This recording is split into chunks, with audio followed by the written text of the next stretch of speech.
Bom dia. Vamos abrir nossas Bíblias em Lucas, capítulo 8, versículos 40 a 48. Lucas, capítulo 8, versículos 40 a 48.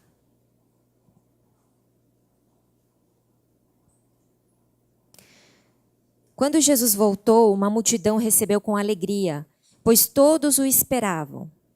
Então um homem chamado Jairo, dirigente da sinagoga, veio e prostrou-se aos pés de Jesus, implorando-lhe que fosse à sua casa, porque sua única filha, de cerca de 12 anos, estava à morte. Estando Jesus a caminho, a multidão comprimia, e ali estava certa mulher que havia 12 anos vinha sofrendo de hemorragia e gastara tudo o que tinha com os médicos, mas ninguém pudera curá-la. Ela chegou por trás dele, tocou na borda de seu manto e imediatamente cessou sua hemorragia. Quem tocou em mim? Perguntou Jesus. Como todos negassem, Pedro disse, Mestre, a multidão se aglomera e te comprime. Mas Jesus disse, alguém tocou em mim. Eu sei que de mim saiu o poder. Então a mulher, vendo que não conseguiria passar despercebida, veio tremendo e prostrou-se aos seus pés. Na presença de todo o povo, contou por que tinha tocado nele e como fora instantaneamente curada. Então ele lhe disse, filha, a sua fé a curou, vá em paz. É possível identificar 3 personagens no contexto dessa passagem que nós lemos agora. Nós temos a multidão, o dirigente da sinagoga, chamado Jairo, e a mulher com hemorragia. Cada um desses 3 personagens vem ao encontro de Jesus por alguma razão específica. Então a gente vê ali no versículo 40, quando Jesus voltou, uma multidão recebeu com alegria, pois todos o esperavam. Então a multidão já estava esperando Jesus. E a gente pode ver ali no contexto, nos versículos imediatamente anteriores, principalmente em Marcos e aqui em Lucas, em Mateus vai aparecer um pouco antes, intercalado com outros acontecimentos. Mas Jesus tinha atravessado o rio, e ele tinha curado um homem de uma penca de demônios. É o episódio que Jesus vai mandar aquela legião para uma manada de porcos e os porcos vão se atirar no precipício. Quer dizer, houve uma manifestação ali extraordinária de cura, libertação do milagre de Jesus. E a este homem que foi liberto, que pediu para que seguisse Jesus, Jesus vai dizer, não, você não vai me seguir, você vai voltar para sua cidade e vai contar para todos o que Deus fez por você. E muito provavelmente essa notícia se espalhou pela região. Então, muito provavelmente, aquela multidão que estava ali esperando e que se alegrou quando Jesus atravessou de volta o lago, eles estavam esperando ver um pouco mais de manifestações extraordinárias, de milagres e curas. A segunda personagem que a gente vê aí é o dirigente da sinagoga, um homem chamado Jairo, versículos 41 e 42. Ele veio, prostrou-se aos pés de Jesus, implorando-lhe que fosse à sua casa, porque sua única filha, de cerca de 12 anos, estava à morte. Então, esse Jairo, que era o dirigente da sinagoga, ele veio ao encontro de Jesus, clamando pela cura de sua única filha. Este era o motivo por que Jairo havia se aproximado de Jesus. E a terceira personagem, então, é essa mulher, que não é nomeada. Versículo 43 vai dizer, e estava ali certa mulher, que havia 12 anos, vinha sofrendo de hemorragia e gastara tudo o que tinha com os médicos, mas ninguém pudera curá-la. Então, essa mulher, por sua vez, estava ali se aproximando de Jesus, em busca de Jesus, porque queria ser curada dessa doença que estava matando.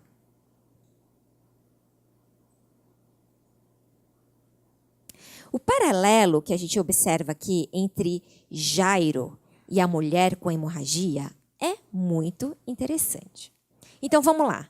Jairo é dirigente da sinagoga. A mulher, nem nome ela tem. O Jairo tem uma filha doente.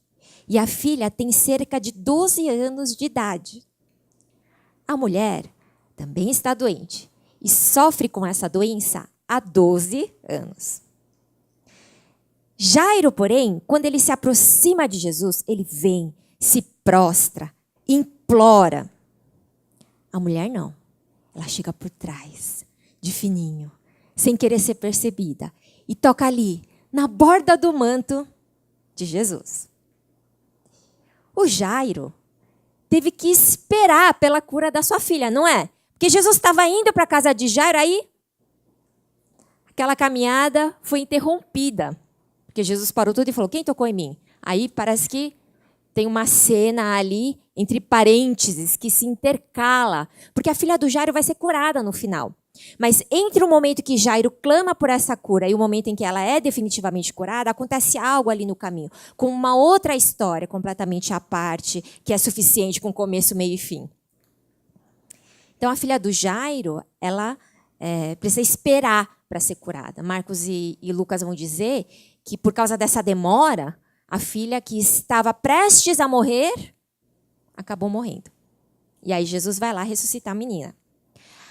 A mulher sem nome, que há 12 anos sofre de hemorragia, que chega por trás, de fininho, que só toca na borda do manto de Jesus, ela é curada imediatamente.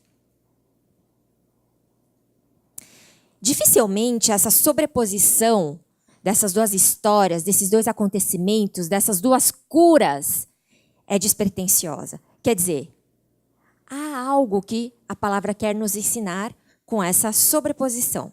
Porque essa sobreposição acontece nos 3 livros em que ela é narrada, em Mateus, Marcos e Lucas.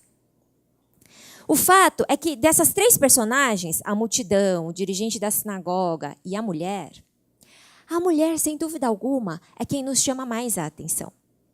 Porque a gente vai encontrar na Bíblia muitas pessoas que se aproximaram de Jesus, como o Jairo, com um problema, clamando, implorando por cura. Não necessariamente eram pessoas de posição social privilegiada, como no caso o Jairo, que era dirigente da sinagoga. A gente vê, por exemplo, aqueles mendigos que eram cegos e que clamaram, Jesus, filho de Davi. De qualquer forma, a maneira como Jairo se aproxima de Jesus é algo muito comum nos evangelhos. Mas eu não me lembro de outra pessoa que se aproximou de Jesus como essa mulher. Apavorada. Querendo se esconder, não querendo ser percebida. Com medo, com vergonha, de fininho. Não querendo chamar a atenção.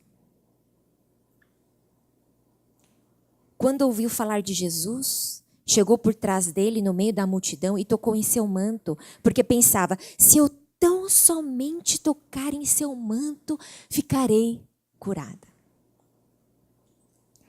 Não é difícil pressupor o motivo desse contraste entre a postura de Jairo e da mulher com hemorragia, nesse contexto especificamente. O Jairo era dirigente da sinagoga. Ele era um homem, ele era respeitado, ele tinha uma posição social.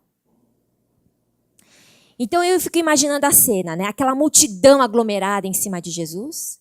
E quando o Jairo chega bem vestido, perfumado,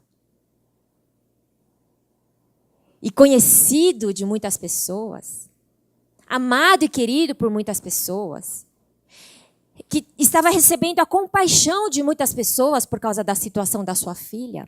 Quando ele chega, aquela multidão abre caminho. Opa, o Jairo está chegando, dirigente da sinagoga. E o Jairo chega. E aí ele se prostra, se ajoelha, e ele tem oportunidade para fazer toda aquela cena, para chamar a atenção de Jesus e ser de fato atendido. Jesus, cura minha filha, pelo amor de Deus. A mulher, por outro lado, é mulher. Nem nome, nem com um nome ela é identificada pelos evangelistas.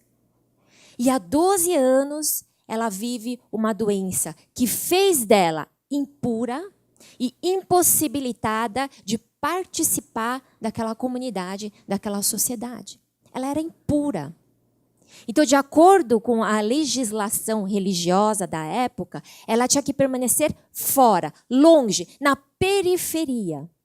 Porque ela era impura. E se alguém tivesse contato com ela, ia ficar impuro também. Rejeitada, excluída e pobre.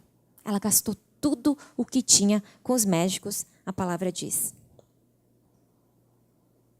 Eu fico imaginando que ela estava lá no meio da multidão, esperando a oportunidade. Ai, meu Deus, quando vai ser o momento que eu vou conseguir tocar em Jesus e ser curada? Porque ela não parece que está interessada em chamar a atenção, em fazer Jesus parar, em dizer, em mostrar, em se expor. E dizer para todo mundo, olha, eu sou aquela imunda. E eu estou aqui, pessoal. Eu acho que ela deve ter se coberto toda, se escondido. E na hora que ela viu um alvoroço, que foi o momento que Jairo se aproximou de Jesus e pediu pela cura da sua filha. E aí toda a atenção se volta para o dirigente da sinagoga. Agora Jesus, Jairo e toda a multidão está caminhando em direção à casa do Jairo. Imagina que coisa maravilhosa de arrepiar. Jesus e uma multidão junto com você, seguindo em direção à sua casa para levar cura para sua filha. E eu acho que ela pensou, é agora. É agora que eu vou chegar lá rapidinho, de mansinho, lá, tocar na borda do manto de Jesus. Quem sabe eu posso ser curada. E em meio ao alvoroço e à expectativa daquela multidão pelo milagre iminente, Jesus para tudo para dizer, quem tocou em mim? Eu fico pensando e imaginando a multidão se entreolhando, um silêncio mortal se estabelecendo ali naquele momento. Com aquela cara de... Não fui eu.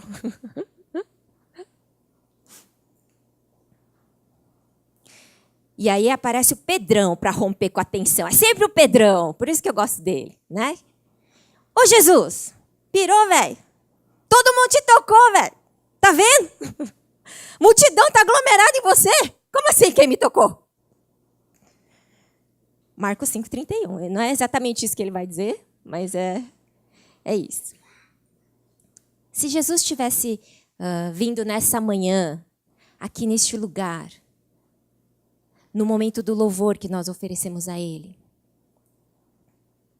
e Ele tivesse parado o louvor e perguntado, quem me tocou?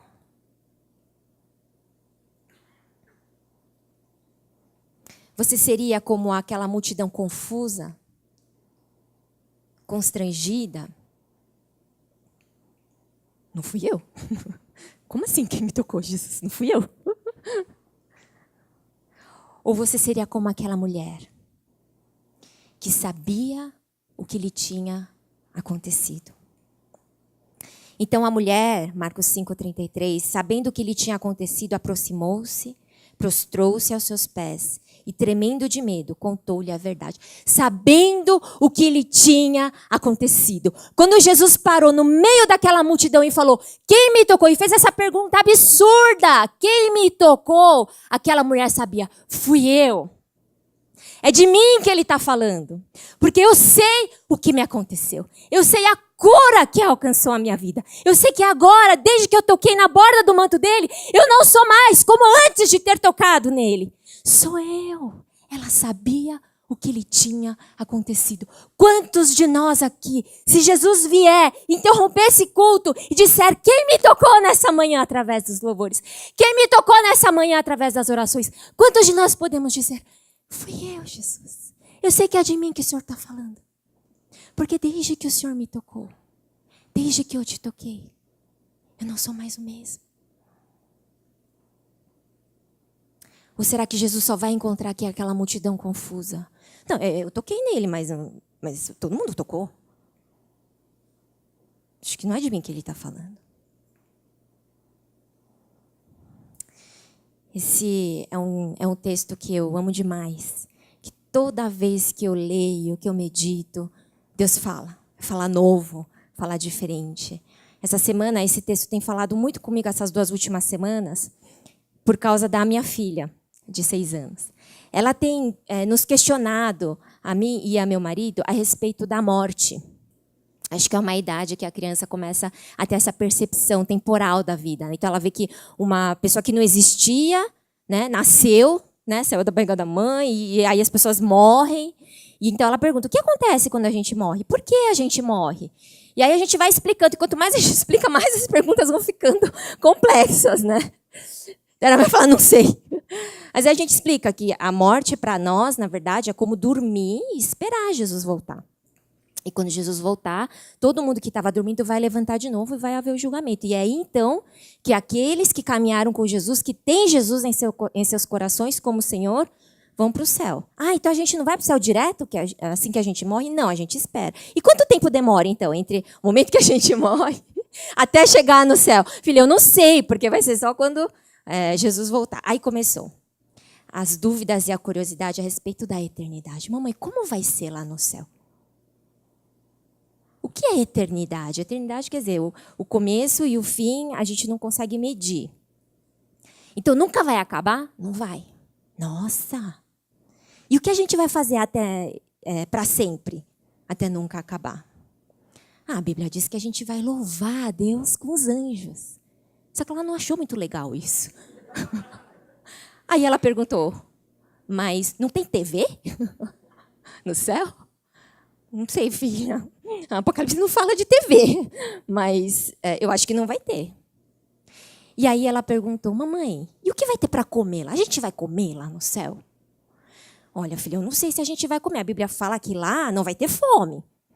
Mas fala também que tem uma árvore que produz frutos durante todo o ano, a cada mês. E aí quando eu falei de fruto, ela também não gostou muito. Porque ela não curte muito fruta, ela é diferente do meu segundo e terceiro. Aí ela, fruta? E eu acho que ela teve uma crise, porque ela deveria ficar feliz com a perspectiva da eternidade, mas ela não estava. E aí ela falou, e vai ter outra sobremesa também? Porque ela nunca quer fruta de sobremesa, ela quer sorvete, chocolate. Filha, eu não sei. Mas essas perguntas dela me fizeram refletir sobre que talvez a nossa dificuldade de assumir a cruz, de assumir o compromisso com o nosso Senhor Jesus, de viver uma vida de acordo com a palavra, porque isso aqui custa alto. Talvez a nossa dificuldade seja o problema com a compreensão da eternidade. Então, se a minha filha não entender o porquê vai ser tão bom estar no céu, talvez ela não se motive a caminhar no caminho, no único caminho que vai levá-la para esse céu. Na semana passada, nós fizemos um exercício com os jovens na mocidade. Nós fizemos o canvas do discipulado, né? E ali nós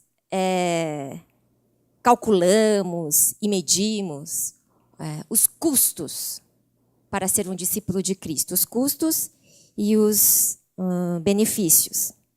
E eu percebi que não houve muita dificuldade do pessoal em listar quais os custos para você ser discípulo de Jesus, né, para o discipulado. Quais os recursos que você precisa para se tornar. Quais os meios dos quais você precisa se utilizar para ser discípulo de Jesus. Parece que não houve tanta dificuldade em identificar os custos do discipulado. Mas quando chegou na hora da receita, sabe, dos benefícios, o que você ganha pagando esses custos, utilizando esses recursos e se valendo desses meios para o discipulado? Eu fiquei um pouco preocupada com a pobreza na expressão do que eu ganho sendo discípulo de Jesus. Os grupos pareceram confusos quanto ao que seria a perspectiva da eternidade. Não parece que vai ser legal, como não parece para minha filha. Será que é porque estamos pensando no que não vai ter? O que Jesus nos ensina na forma como ele se relaciona com esta mulher é que a perspectiva que nos motiva a carregar nossa cruz e segui-lo diariamente é principalmente o amor. O que era imperfeito vai ser perfeito. Aquilo que nós vimos em parte vai nos ser revelado. É o amor. Quando Jesus parou tudo ali e perguntou, quem me tocou? Vocês acham, sinceramente, que Jesus estava andando lá e aí ele sentiu um arrepio? Ele falou, que isso? Saiu o poder de mim. Aí ele para e fala, quem foi que me tocou?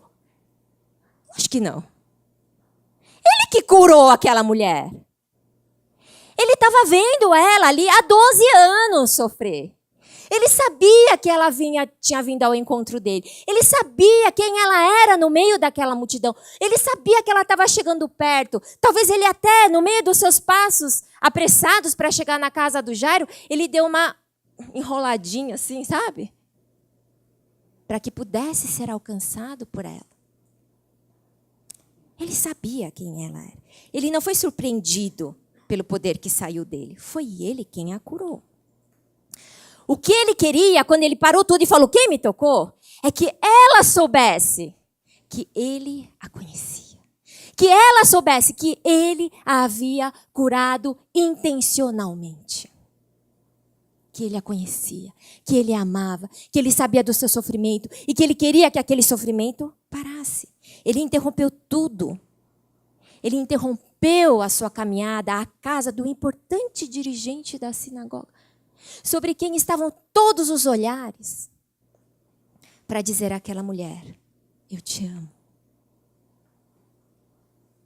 Como aquela mulher, nós também nos aproximamos de Jesus muitas vezes confusos. Não temos certeza de quem ele é. Não temos certeza do que vai nos acontecer se chegarmos cada vez mais perto dele. Temos uma vaga ideia das bênçãos que ele pode nos dar. E, na verdade, muitos de nós passamos muito tempo das nossas vidas buscando somente essas bênçãos. Esse momento me lembra daquele episódio em que os amigos levaram o paralítico para Jesus. Eles foram até Jesus procurando a cura física. E Jesus diz o que para ele? Seus pecados estão perdoados.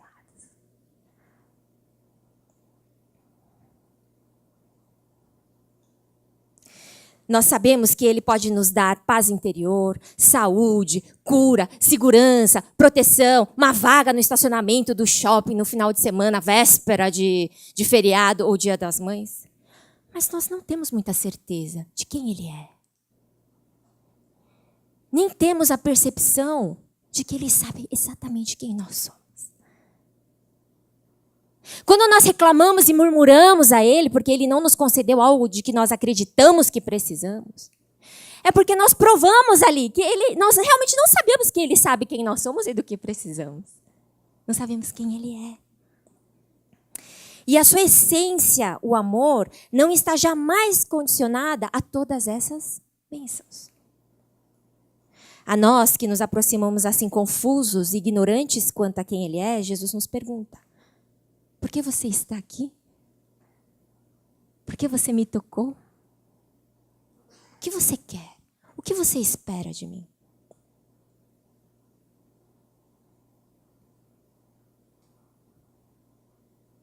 Talvez você esteja aqui e você esteja estando aqui semana após semana, porque está em busca de alguma bênção que ele pode dar, como aquela mulher que estava buscando a cura para sua hemorragia. Mas Jesus não está satisfeito com mais um na multidão. O preço que Jesus pagou naquela cruz não foi só para te dar paz interior, saúde, proteção e segurança nessa terra que vai passar. O preço que ele pagou naquela cruz foi para restaurar um relacionamento que fora quebrado no Éden pela decisão do homem de ser ele mesmo Deus de sua própria vida e que seria irreconciliável a não ser que sangue inocente fosse derramado. O preço que Jesus pagou na cruz foi para que nós pudéssemos chamá-lo de Pai e para que ele pudesse nos chamar de filho e de filha. Aí eu falo isso, aí a cara de vocês é igual a da minha filha, quando eu falei para ela, aí vai ter uma árvore lá no céu, dando fruto todo o mês. Aí você entra em crise, eu não sei isso. Acho que eu preferia ficar com a parte da paz interior, proteção e saúde. Porque esse negócio de ser filho de Deus e ter o relacionamento restaurado, não sei, vai ter outra sobremesa? Vai ter TV?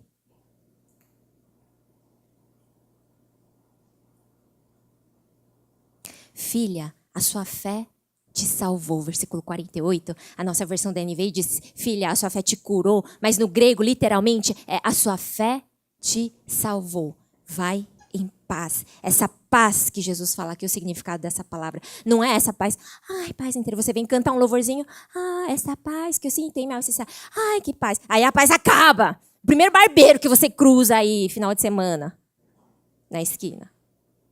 Não é essa paz. É aquela paz da reconciliação do ser humano com Deus por meio do sangue derramado na cruz. O desafio que o texto nos traz hoje é o seguinte: essa mulher, ela não foi salva porque ela tocou no manto de Jesus.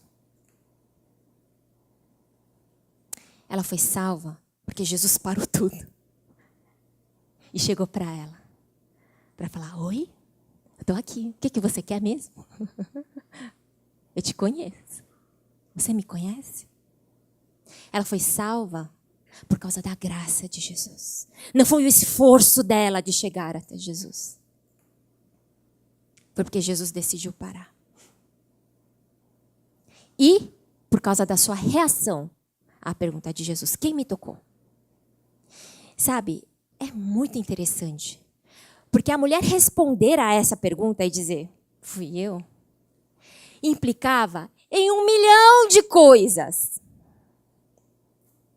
Implicava em ela se expor, que era tudo o que ela não queria. Lembra do Naamã? Vai lá no Rio Jordão e se banha 7 vezes. Tá louco? O servo dele vai falar depois, né? Mas que difícil, vai lá, entra no rio, cara, tenta, não vai perder nada. Mas é que o problema não era esse, entrar e sair da água. Era tirar aquela armadura dele, o comandante do exército, e expor a sua podridão, o corpo estragando, aquele cheiro insuportável. Quando Jesus fala, quem me tocou? E a mulher dizer, fui eu. Ela ia pensar, cara, os sacerdotes falaram para mim que não era para eu sair do acampamento lá da periferia da cidade. Cara, todo mundo vai rir de mim. Cara, e os médicos que estão aqui, com quem eu gastei tudo? E minha família que me rejeitou e falou que eu era impura? E todo mundo que vai saber que eu toquei neles no meu estado de impureza? Ela dizer, fui eu que te toquei. E a requerer dela, humilhação.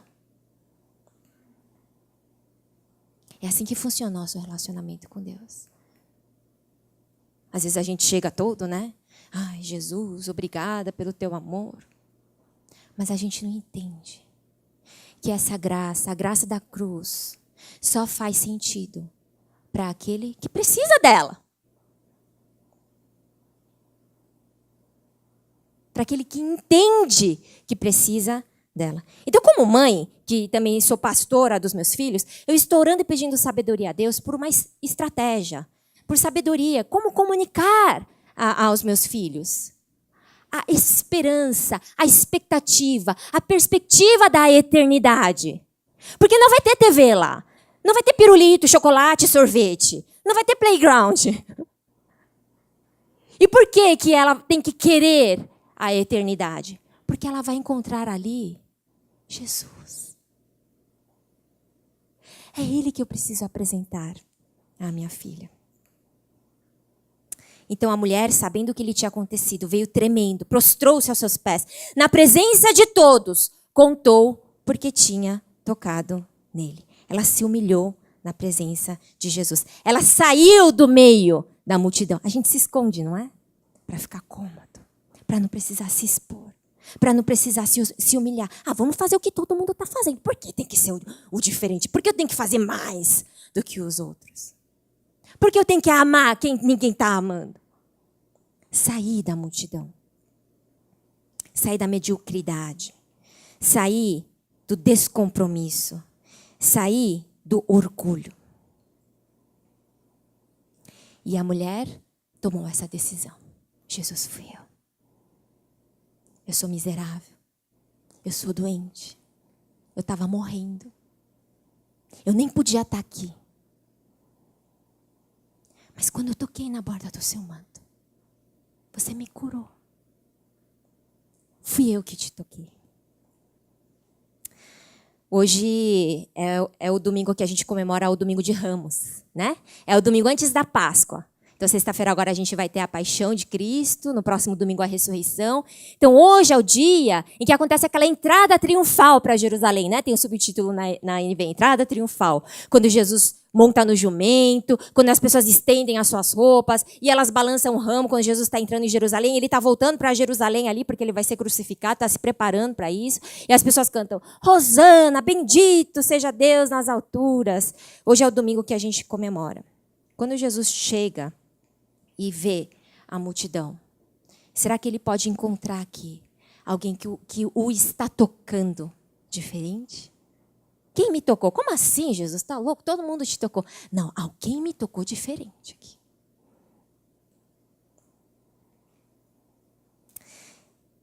Eu vejo na Bíblia que a expectativa quanto à eternidade é semelhante, embora exponencialmente incomparável, à expectativa de encontrar o noivo, a noiva no altar.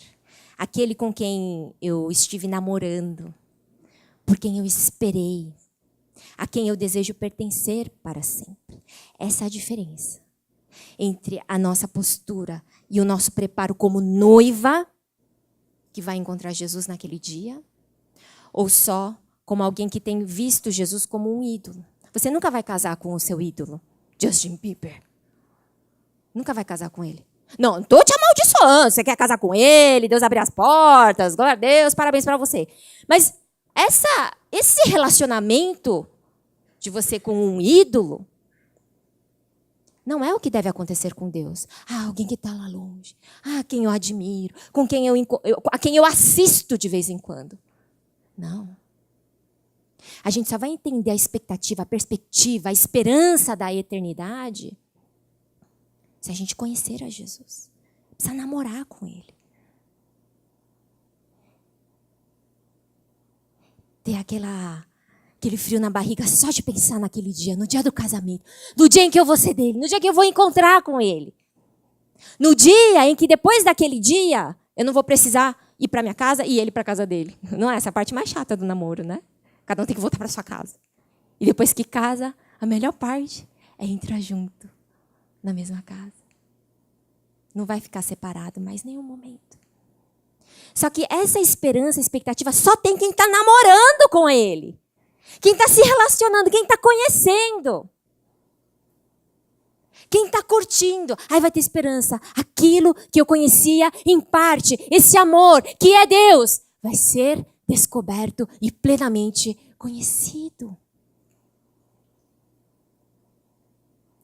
A principal expectativa e perspectiva da eternidade, que nos faz responder à sua graça com humilhação, com compromisso, com a decisão de seguir o caminho da cruz, a principal perspectiva, expectativa e esperança é Ele mesmo.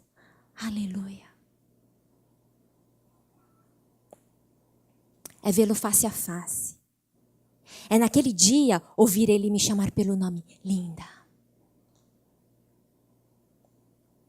A sua fé te salvou. Serva boa e fiel. Vem participar aqui dos frutos que a gente colheu. É a expectativa de celebrar, de compartilhar a alegria de Jesus, de ver aqueles que Ele ama e que estão perdidos, entrando, chegando no céu, perto dEle, e dizer, linda, valeu! Você me ajudou a trazer aquele ali para cá. Você me ajudou a fazer aquele ali conhecer o meu amor. Valeu, filha, valeu!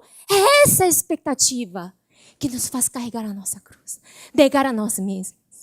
Não nos importar com o corpo desgastando.